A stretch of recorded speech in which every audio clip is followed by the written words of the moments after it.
네, 오늘은 우리가 지금까지 봐왔던 소아시아의 7교회에 관한 내용 중 마지막이 될 것 같습니다. 지난주에 이어서 우리는 마지막 교회인 라오디게아 교회에 대해서 살펴보고자 합니다. 라오디게아 교회는 차지도 아니하고 뜨겁지도 아니한 그들의 모습 때문에, 다시 말하면 정체성이 모호한 그들의 삶의 태도로 인해서 우리 주 예수 그리스도로부터 책망을 받았음을 알 수 있습니다. 이제 17절을 보면 왜 그들이 그렇게 모호한 정체성을 가지고 살아갈 수밖에 없었는지를 말해주고 있습니다. 그들은 나는 부자라 부요하여 부족한 것이 없다, 이렇게 생각하였다는 것입니다. 아마도 앞에서 보았지만 그 말은 사실일 것입니다. 그들은 이미 부유해서 더 이상 부족한 것이 없는 그런 사람들이었음에 틀림이 없습니다. 소아시아 지역이 지진이 자주 일어난다고 그랬지요. 대규모 지진이 AD 60년경에 발생을 했다고 합니다. 그 지진이 발생해서 다른 소아시아의 지역들은 자신들의 힘으로 복구할 수가 없어서 로마 황제의 도움을 받아야만 했습니다. 옛날에 터키, 지금의 튀르키예 지역, 엄청난 지진으로 인해서 수많은 구호와 원조를 받아서 이제 복구에 힘을 쓰고 있지 않습니까? 한번 무너지고 나면 자기 힘으로 그것을 복구하기는 쉽지가 않은 것이 사실입니다. 하지만 라오디게아는 그럼에도 불구하고 로마 황제의 도움을 거절했습니다. 우리 힘으로 충분히 우리 도시를 재건하고 복구할 수 있다고 했던 것이지요. 그리고 실제로 자기들만의 힘으로 그 도시를 복구할 만큼 부유하고 부족한 것이 없었습니다. 물질적으로 풍요했기 때문에 무너진 도시를 다시 일으켜 세울 수 있었다고 생각을 했습니다. 그러다 보니 그들은 풍부한 물질만 있다면 이 세상에 못할 것은 없다, 이 세상의 모든 일을 해결할 수 있다, 그렇게 생각했습니다.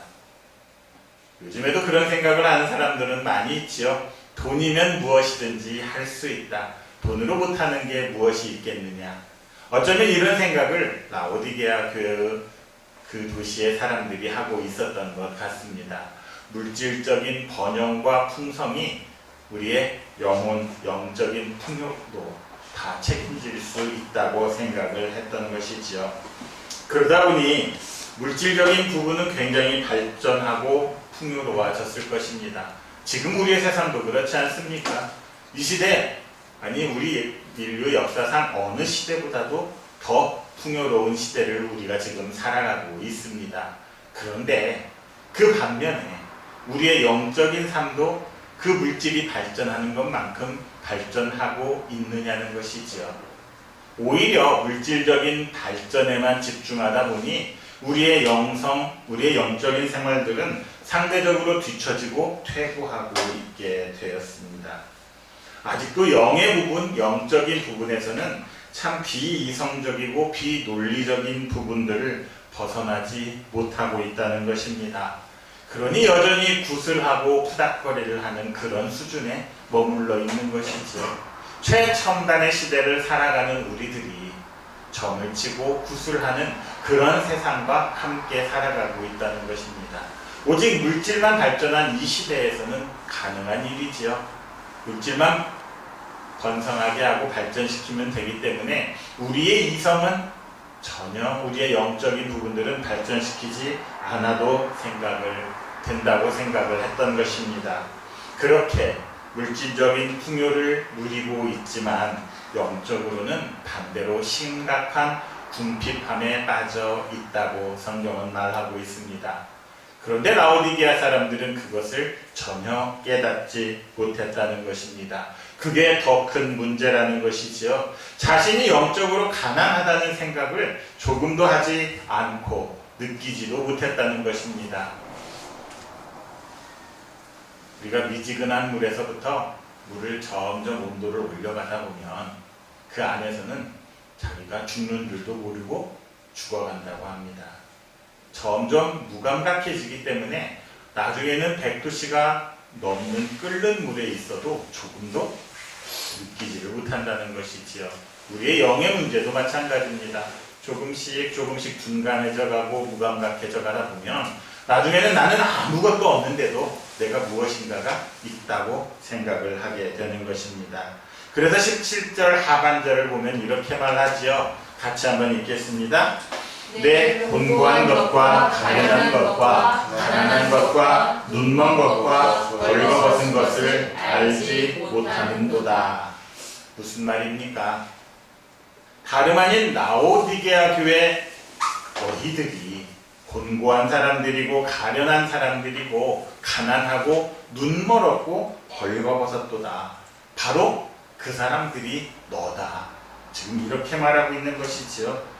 외면적으로 드러난 물질적인 풍요로움, 그 뒤에 숨겨진 영적인 빈곤함을 표현하기 위해서 우리의 육체를 나타내는 표현들을 비유적으로 사용하고 있는 것입니다.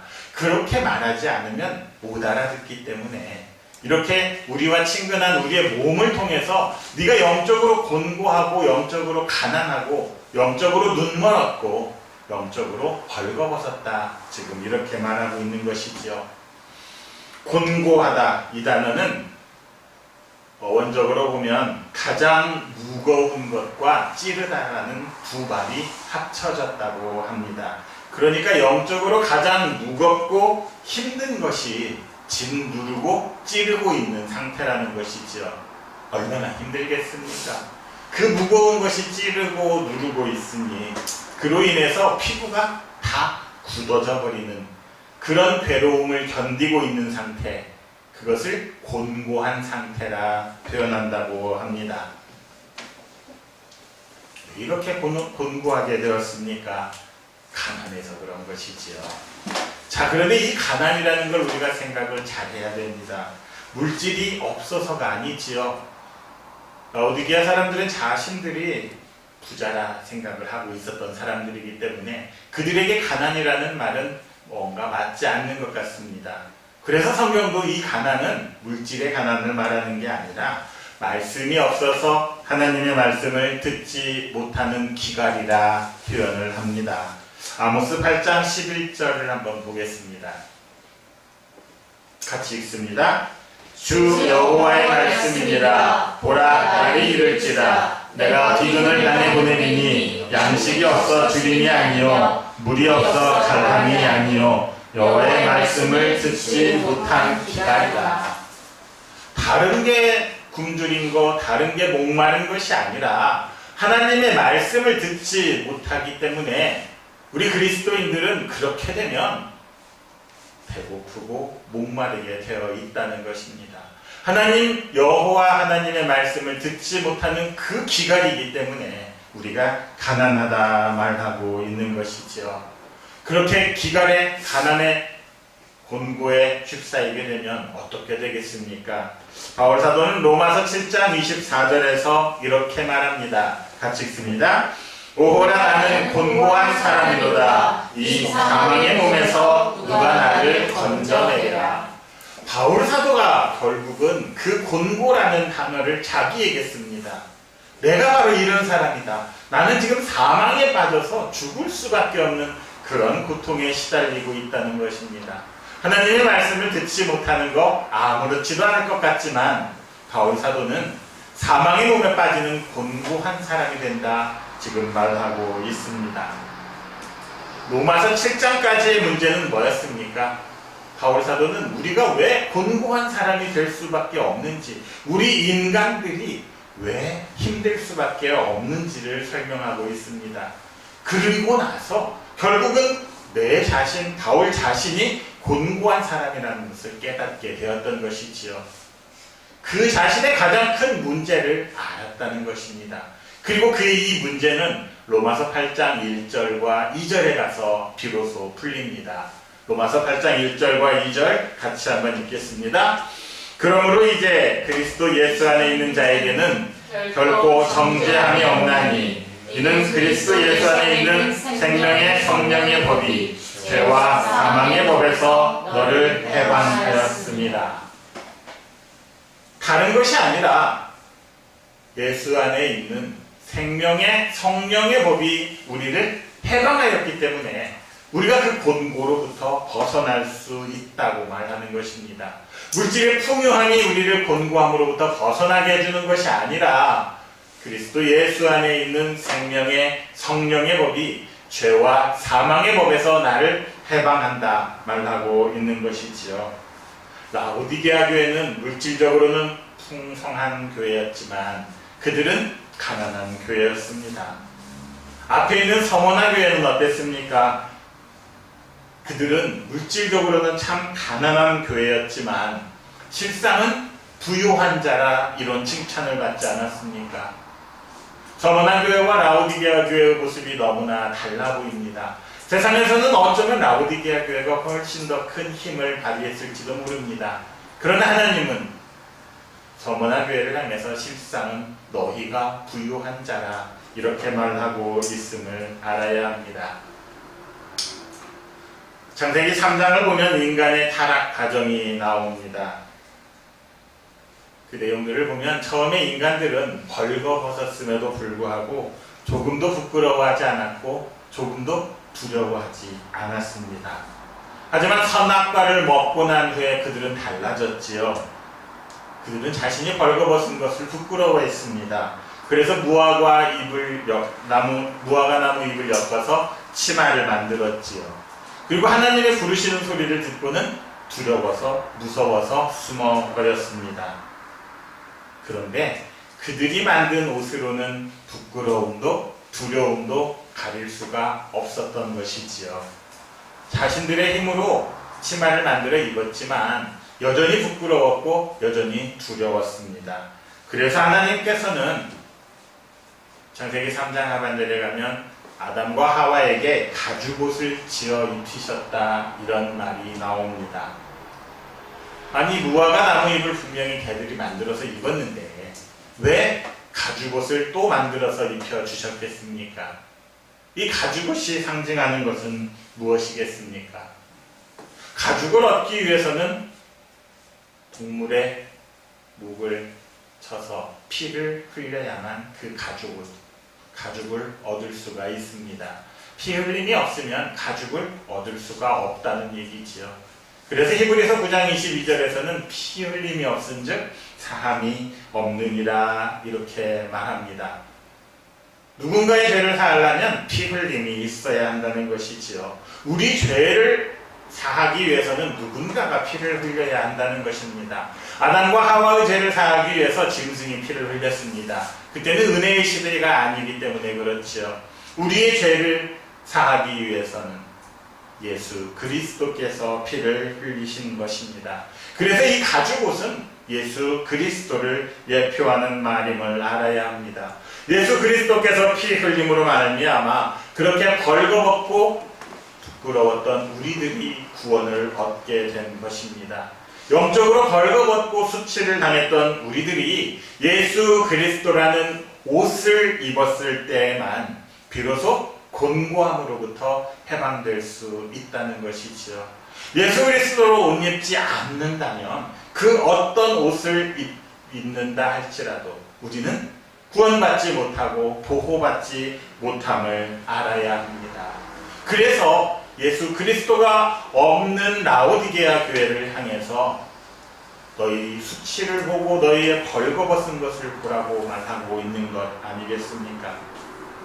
그래서 20절은 우리에게 희망을 주고 있습니다. 그런 완악한 사람들이 바로 나이지만 주님은 여전히 문 밖에 서서 문을 두드리고 계신다는 것이지요. 우리 그런 사진 많이 보지 않았습니까? 문이 있는데 예수님이 밖에서 서 계시지요. 근데 그 문의 특징은 무엇입니까? 밖에서 열 수 있는 고리가 없습니다. 안에서 열어주지 않으면 결코 열 수 없는 문이 바로 그 문입니다. 내가 문을 열지 않으면 그 문은 열리지 않습니다. 바로 내가 그 문을 여는 사람이 되어야 하는 것입니다. 혹여 아니 예수님 문을 부수고 들어오시면 되지요. 예수님은 그렇게 난폭한 사람이 아닙니다. 예수님은 참으로 인격적인 분이시기 때문에 내가 문을 열어주지 않고 내가 받아들이지 않으면 절대로 부수고 들어오시는 도적과 같은 분이 아님을 알아야 합니다. 우리가 살아가는 인생, 곧 삶이라는 것은 수학 문제와 같이 풀어야 할 문제가 아님을 알아야 합니다.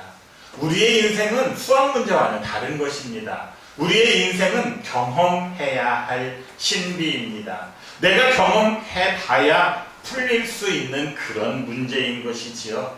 그리고 그 신비를 이겨낼 수 있는 지혜는 바로 지혜의 근본이신 여호와 하나님으로부터 나올 수밖에 없음을 알아야 합니다. 여호와 하나님을 향해서 내가 마음의 문을 열 때에 우리 주님께서는 내가 그에게로 들어가 그로 더불어 먹고 그는 나로 더불어 먹으리라 하신 이 말씀을 이루게 해주시는 것입니다. 내가 문을 열 때에만 그것이 가능하다는 것이지요. 제가 강조하는 것이 말씀이지요. 강조하는 것 중에 하나가 말씀입니다. 그런데 우리는 이 말씀에 대한 오해를 좀 풀었으면 합니다.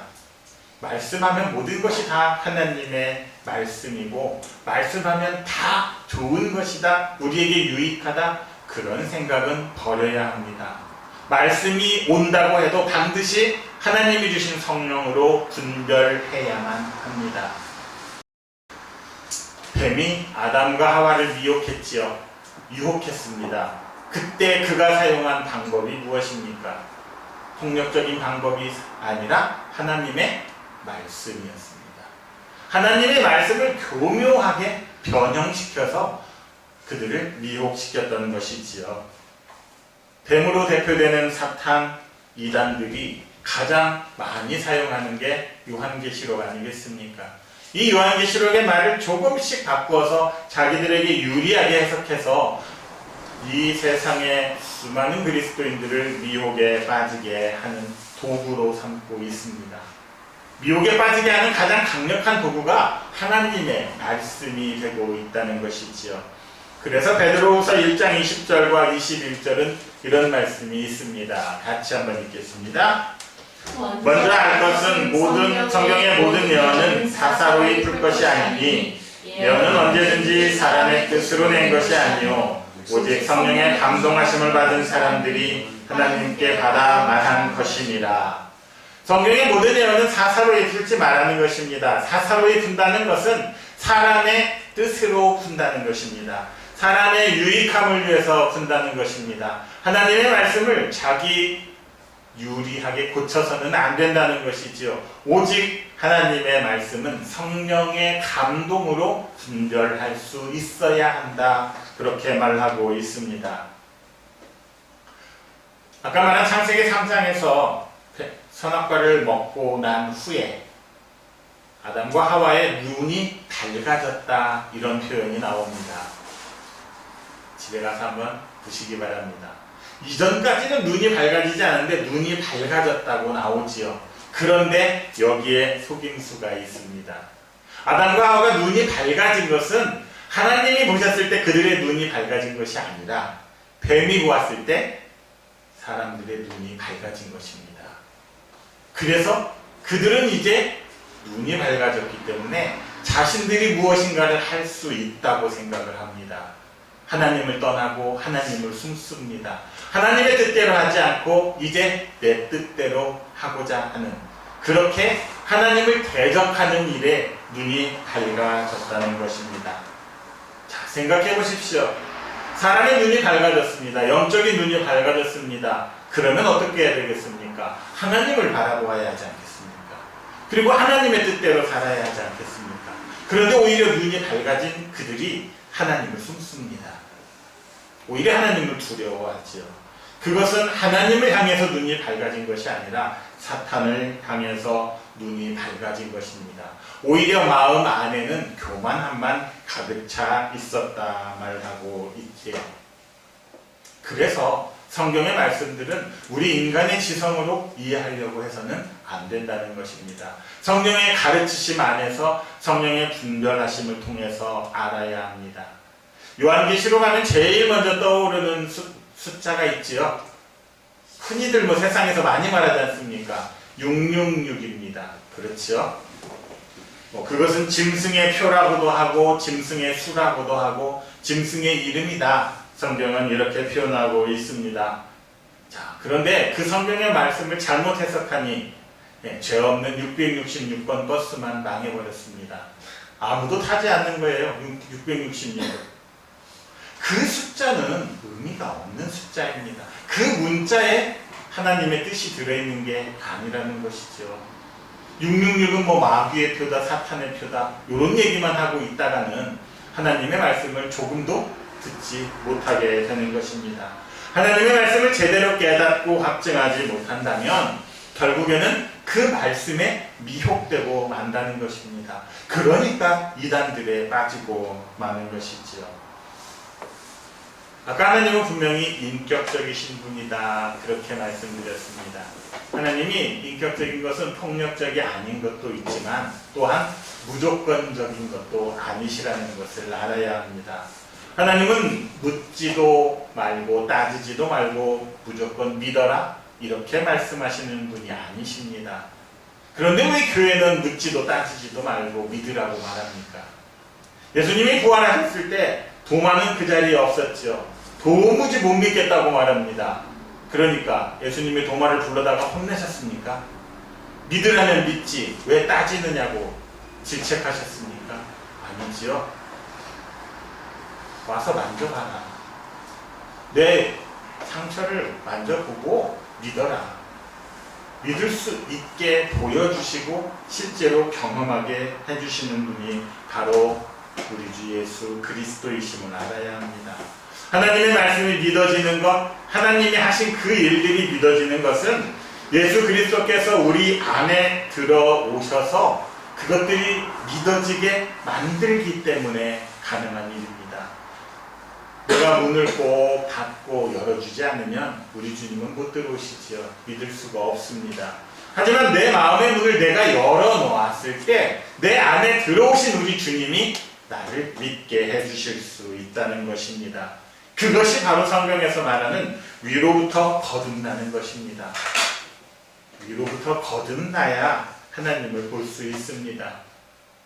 그래서 세상에서 정말 유명하다고 하는 니고데모도 지식이 많다는 니고데모도 어찌 사람이 어머니의 뱃속에 다시 들어가서 나올 수가 있겠습니까? 이런 어리석은 대답을 하는 것 아니겠습니까? 위로부터 거듭나는 것, 내 마음에 예수 그리스도를 담음으로써 그분이 주인이 되고 나는 더 이상 아무것도 아닌 존재로 되어버릴 때 그렇게 거듭날 때가 바로 우리 주 예수 그리스도를 바로 알 수 있는 것이지요. 그런 사람이 하나님을 볼 수 있는 것입니다. 그런 사람에게는 목마름도 없지요. 우물가에 가서 마시는 물, 그거는 때가 되면 또 목이 마려워서 물을 먹어야만 합니다. 그렇다고 해서 우물가에 있는 물, 이 물을 먹지 말라는 말이 아닙니다. 생수만 먹으라고 생수만 사라는 그런 말도 아니지 않습니까? 이것은 무엇입니까? 하나님의 말씀이 내 안에서 계속 샘솟아나는 그런 경험을 하는 것. 그래야 내가 결코 목마르지 않는다는 것이지요. 아까 아모스의 말씀과 연결을 시켜야지요. 하나님의 말씀이 없어서 목마름, 그렇다면 내 마음 안에서 끊임없는 하나님의 말씀이 용솟음치는 그런 경험을 하는 것, 그게 목마르지 않는 비결이라는 것입니다. 밖에서 주어지는 어떤 그런 지식들이 아니라 우물가에서 생수를 얻으려고 할 것이 아니라 내 안에서 생수가 넘쳐나게 하라는 것입니다. 그것을 예수 그리스도께서 해주시겠다는 것이지요. 그러면 내가 할 수 있는 일은, 내가 해야 할 일은 무엇입니까? 그 문을 여는 것입니다. 나는 문을 열기만 하면 됩니다. 그런데 문제는 그렇게 문을 열었을 때 어떻게 하지? 하는 두려움이 온다는 것입니다. 그리고 나는 이미 다 가졌기 때문에 문을 열 필요가 없어. 교만함이 내 안에 가득 차 있다는 것이지요. 그 두려움과 교만함을 내버렸을 때 우리 주님께서 내 안에 들어오시고 나의 주인이 될 수 있는 것입니다.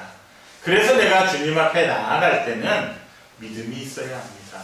겸손함이 있어야 하는 것입니다. 자, 그래서 18절을 보면 어떻게 내가 믿음을 가질 수 있고 겸손해질 수 있는지를 말합니다. 18절은 내게서 불로 연단한 금을 사서 부요하게 이렇게 말합니다. 불로 연단한 금, 무엇을 말하는 거겠습니까? 성경은 성경 안에 모든 답이 들어 있습니다. 베드로전서 1장 7절을 보면 불로 연단한 금에 대해서 이렇게 말합니다. 같이 읽습니다. 너희 믿음의 확실함은 불로 연단하여도 없어질 금보다 더 귀하여 예수 그리스도께서 나타내실 때에 칭찬과 영광과 존귀를 얻게 할 것이니라. 우리의 믿음은 불로 연단한 금보다 더 귀한 것이라 이미 성경은 말하고 있습니다. 그래서 우리는 예수 그리스도를 향한 그 순전한 믿음, 불로 연단한 그 금도 결국은 없어지겠지만 그거보다 더한 믿음은, 확실한 믿음은 없어지지 않는다는 것이지요. 우리에게 필요한 게 바로 그 순전한 믿음이라 성경이 말하고 있습니다. 우리가 말씀을 들었다고 해서 아니 잠깐 묵상하고 관상했다고 해서 그 말씀이 바로 우리에게 아멘으로 화답되는 것은 아닙니다. 여러분도 많이 경험해 보셨죠? 이렇게 깨달았는데 내가 이 말씀을 들었는데 내 삶은 왜 안 바뀔까? 왜 나의 삶에서 그게 되지 않을까? 나는 왜 또 하찮은 것에 신경 쓰고 속상하고 화를 내고 다투는 것일까? 삶과 말씀이 곧바로 일치되지는 않습니다. 그런 사람은 어느 누구도 있지가 않습니다. 계시의 말씀이 나의 말씀이 되고 내가 그 말씀의 증인이 되기 위해서는 내가 성령 안에 있어야만 그것이 가능합니다. 그래서 항상 성령 충만을 강조하는 것 아니겠습니까? 내 안에 성령이 충만할 때 그 안에 예수 그리스도께서 나타나십니다. 그래야 비로소 그때 말씀이 깨달아지고 보여지고 손에 잡히게 됩니다. 이것을 성경은 성령에 감동되었다 이렇게 말합니다. 삶과 말씀이 하나가 되어 갔을 때 성령에 감동되었다 이런 표현을 하는 것이죠. 예수님께서 문을 열어라 하시는 것은 이미 너희가 성령을 받아들이고 예수 그리스도를 받아들여서 예수 그리스도가 내 안에 있고 나는 그 예수 그리스도의 말씀 안에서 살아감으로써 우리가 하나 되는 삶을 살아가자 지금 이렇게 우리에게 초청하고 계시는 것임을 잊지 마시기를 바랍니다. 그때 비로소 내가 예수 그리스도와 더불어 먹고 또 예수님이 나와 더불어 먹는 그런 삶이 가능하다라고 있습니다. 오늘로써 우리는 아시아의 7교회를 모두 다 살펴보았습니다. 그 교회는 책망만 있었던 교회도 있고 칭찬만 있었던 교회도 있었지요. 책망과 칭찬이 다 있었던 교회들도 있습니다. 그래서 우리는 그 안에서 나의 모습을 볼 수 있었을 것입니다. 또한 우리 교회의 모습도 보았을 것입니다.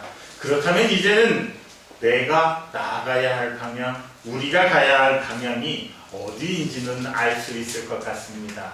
그리고 이제는 결단해야 하지 않겠습니까? 언제까지 책망 아래서만 살아갈 수는 없기 때문입니다. 언제까지 우리 주님을 문 밖에 서서 기다리게 하실 것입니까? 이제는 우리가 마음의 문을 열고 주님을 받아들여야 하지 않겠습니까? 그것이 우리 주님이 원하고 바라시는 일이기도 합니다. 왜 그렇습니까? 뭐가 아쉬워서 우리 주님이 문 밖에 서서 지금도 그렇게 기다리고 계십니까? 요한복음 15장 7절을 보면 주님은 이런 말씀을 하십니다. 같이 읽겠습니다. 너희가 내 안에 거하고 내 말이 너희 안에 거하면 무엇이든지 원하는 대로 구하라. 그리하면 이루리라.